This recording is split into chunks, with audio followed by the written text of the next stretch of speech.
Kapag may pasyenteng hirap huminga, ano agad ang iniisip ng karamihan? Puso, heart attack, heart failure. At tama naman dahil dapat talagang i-rule out ang mga ito. Pero dito, nagkakaroon ng problema. Habang nakatutok ang lahat sa puso, may mga respiratory condition na pwedeng hindi agad mapansin. Hirap huminga, baka hindi asthma.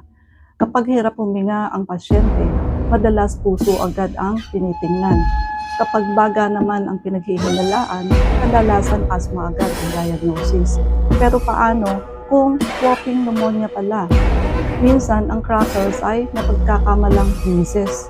Minsan negative pa ang x-ray at habang ginagamot bilang asthma, patuloy namang lumalala ang infeksyon at hindi lahat ng hingal ay asthma. Hindi lahat ng abnormal na tunog sa baga ay measles. Hindi lahat ng negative sa x-ray ay walang pneumonia. Ang maling diagnosis ay maaaring magpabagal ng paggaling. Ang tamang diagnosis ay maaaring makapagligtas ng buhay.